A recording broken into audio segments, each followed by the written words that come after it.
Gentlemen, imagine harnessing the ability to slash your sleep requirements while turbocharging your waking hours. Intrigued? Well, prepare to dive into the game-changing world of polyphasic sleep cycles. You're likely tucked in for a solid 8 hours of shut-eye each night, adhering to what's known as monophasic sleep, your standard, uninterrupted slumber within a 24-hour span. Now, let's shake that up. Embrace the concept of multiple sleep phases daily. There's an approach where folks zonk out for 5 hours at night and later indulge in a revitalizing 90-minute snooze. This is where the magic starts, with biphasic sleep. But wait, there's more. Take the everyman cycle. It's a blend of a 3.5-hour core sleep plus 3 20-minute naps throughout the day, culminating in a mere 4.5 hours of sleep. Talk about a time bonanza, am I right? Or dare to dabble in the Dymaxion cycling ultra-short 4 naps of 30 minutes each within 24 hours. Ludicrous, you say? Perhaps, but imagine only needing 2 hours of sleep per day. And then, there's the Superman cycle with its 6 20-minute naps. Scheduling these might seem like a Herculean task, especially if you're clocking in 9 to 5, but the potential payoffs are colossal. This approach isn't just wishful thinking. Studies indicate that less than 4 hours of sleep might actually increase longevity compared to those snoozing over 8 hours. More surprising? Some research suggests that the Dymaxion and everyman sleepers boast heightened performance and, in many instances, experience a peculiar euphoria. Too much sleep? Be wary, as it could be a ticket to depression. Conversely, these cycles can hike dream activity, potentially unlocking frequent lucid dreams. Throughout the eons, incredible minds like Leonardo da Vinci, Nikola Tesla, and even Napoleon have tapped into these alternative sleep patterns. Modern military and NASA trials advocate for the healthiness and utility of strategic napping. Before revamping your sleep regimen, though, consult a physician. It's no small change we're talking about here.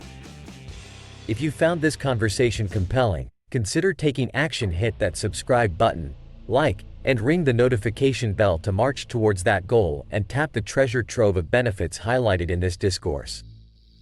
Stay tuned for more content designed to optimize your life. Think about what you'll do with all these newfound waking hours. Until next time, explore our discussions on intermittent fasting, contrasting shower benefits, and multiple intelligences, which might be just up your alley. If you believe the insights shared today have genuinely enriched you, feel free to show your appreciation. There's a tipping option waiting in the description. Happy optimizing, and remember, knowledge is not power, it's potential power. Execution trumps knowledge any day of the week. Cheers to actualizing your full potential. Welcome, gentlemen, to a riveting exploration of a topic that's causing quite the stir in modern society. Today, we're delving into the phenomena shaping our future, and trust me, you won't want to miss a beat. Did you think that crowding would be humanity's downfall? Think again. We've entered an era where a dwindling population could be the greatest challenge to our civilization. That's right, with affluence and education, birth rates are on a steady nosedive globally. Urbanized, well-educated, and financially secure populations are having fewer children, which seems paradoxical at first. But it's true. As wealth increases, family sizes shrink. It defies the common belief that financial strain prevents family growth. Instead, prosperity is linked to a reduction in birth rates.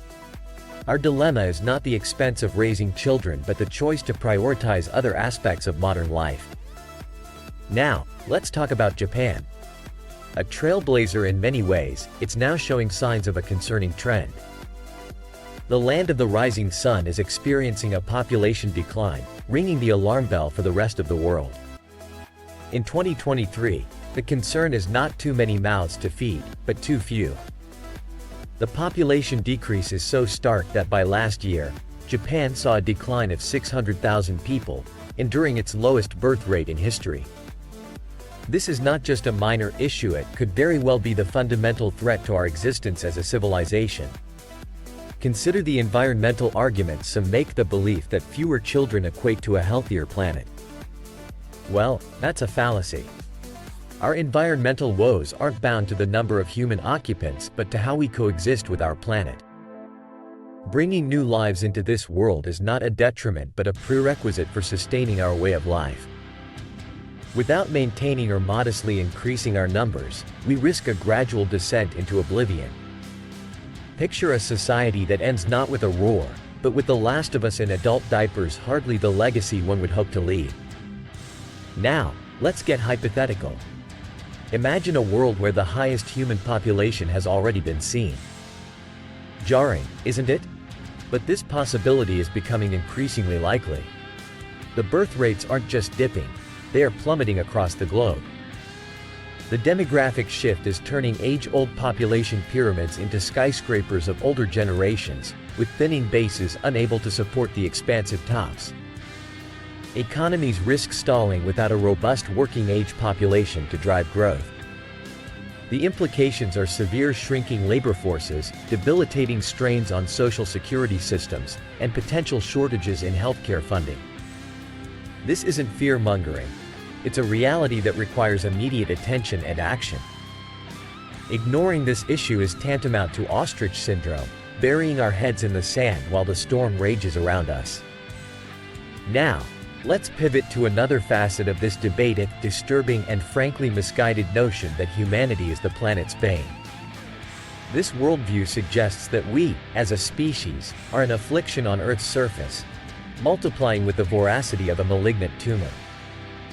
It's a dangerous and nihilistic outlook that echoes with undertones of genocidal intent. What solutions are proposed by this perspective? A mass reduction in our numbers? It's an ideology mired in self-loathing and despair, one that sees the elimination of human potential as a perverse form of virtue. By extension, this rhetoric shames those considering starting a family. It perpetuates a deplorable stance, insinuating that limiting human propagation is somehow ethically superior. Yet, historical evidence stands contrary. Human resilience and progress have transformed a once brutal existence into an era of unprecedented opportunity and comfort. To curb the course of humanity under the guise of environmental conscientiousness is not only morally questionable, it's deeply flawed. But hope is not lost. The future relies on the continuation and nurturing of human life. For the forward thinkers, the optimists, the parents, and parents-to-be, it's imperative to impart the best of ourselves into the next generation. Aspire to sow the seeds of wisdom, virtue, and progress in our children so that the world may reap a more enlightened society. If you've been moved or gained insights from our endeavor today, I encourage you to dive deeper into these themes. Inform yourself, engage in dialogue, and, if you feel so inclined, consider contributing as an acknowledgement of the value found in our discussion today. The description below offers a gateway to do just that. Before we part ways, ask yourself this: which action will you take from today's revelations? Will you become an advocate for the continued growth of humanity, or will you choose a different path? And for a lasting connection to more thought-provoking content, don't forget to subscribe, like, and hit that notification bell. It's the surest way to ensure that wisdom, insights, and the foundation of a strong, successful future continue to thrive. Until next time, stay curious, stay informed, and ponder the profound implication of our shared human journey. Together, let's shape a legacy that echoes through the ages, not with a whimper, but with a resounding affirmation of life.